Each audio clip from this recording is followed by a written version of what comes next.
final act of this week's Extra Time, the trapeze portion of the show, if you will. Shep and I walk out on a limb, our predictions for the Western Conference. And Shep, we're going to start off with the player to watch. That player you think needs to have a good season to have an impact. Yeah, the young Colombian, I call him a superstar in Seattle, Freddie Montero. I think he's the real deal. And this Seattle team, with all the excitement, the buzz out there, he's going to be the guy on the ball. I think he's going to make a difference. Need a reason for all those people to cheer, right? For me, it's Dan Kennedy, the goalkeeper for Chivas USA. I think he has to have a good season if this team is going to do what I think that they're going to do. I like Kennedy. Now, conference MVP. They don't really give out that award, but who would you say is going to be the MVP? I've become the biggest fan ever, and I always wasn't, of Landon Donovan. He's become a man. I think his experience at Bayern Munich, fought hard. In the end, it didn't work out the way he wanted. He's a better player. He's strong. He's tough. He's always had great skill on the ball. I think he's the MVP. Well, I'm going to go with Javier Morales, of course, right? Real Salt Lake had a great 2008. I think it's just going to be picking up in 2009. Signed another deal, and he's ready to go.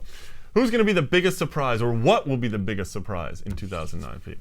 I'm on a Seattle bandwagon. You really are. I think they are going to make the playoffs. I think they're going to do damage. And again, I start with Casey Keller. He's going to keep them in every game. Siggy Schmidt, his coaching, all you have to do is look back to what he did. I know you think they're missing some players, but the back. Freddie Lundberg, wait a second. Freddie Lundberg, his rehab is ahead of schedule. When he comes back with Montero playing tucked in behind him, they're not going to have to worry about the back. Well, I hope so, right? They have John Kennedy Hurtado just signed, a Colombian defender, so he might help them out as well. For me, the biggest surprise is actually going to be the Colorado defense. I've decided that with Pickens, as you mentioned earlier, he's a huge pickup for them. Bringing in Ivan Guerrero, I thought was brilliant for them on the left side. It shores up the left side of their defense. Ugo Hemelu is there, and I expect Corey Gibbs to be healthy this entire season.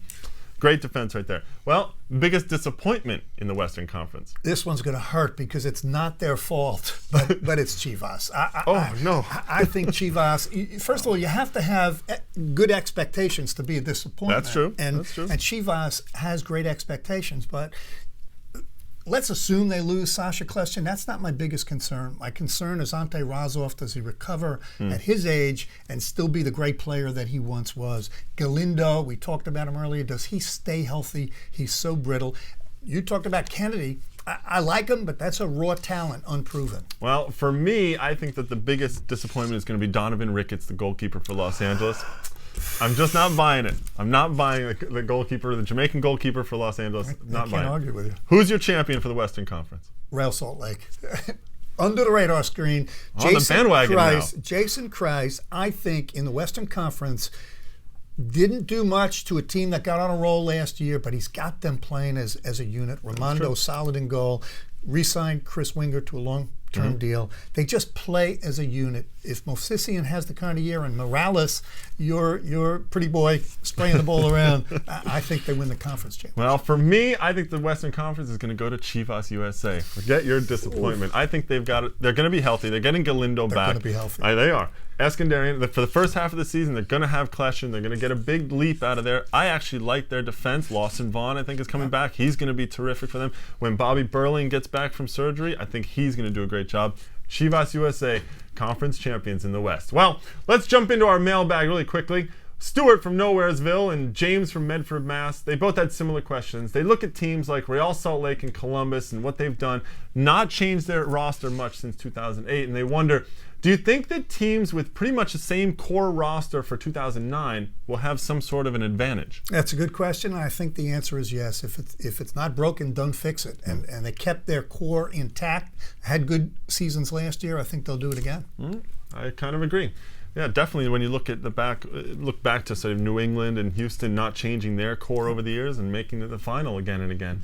Jimmy from Bozeman, Montana asks, if the newest addition to MLS is Portland and Vancouver, will MLS go to a 3-division table, Eastern, Central, and Western? Well, Jimmy, I want to go to Bozeman, Montana. Yeah. But I don't know. The league has gone to a new format that I like this coming year, which is the 2 spots in the Eastern Conference and Western Conference. They're in the playoffs. Everybody below wild card. I like that for drama. I'm not crazy about a 3 three conferences. I though. agree. I think it has to stay 2. I think it's a good question, but I think you have to stay 2 just for the balancing it out. Well, you can email us anytime at extratime@mlsnet.com. If you do and we use your question on the air, you'll get an ET t-shirt. But that's all we have for you this week on Extra Time. Join us next week and we'll kick it around.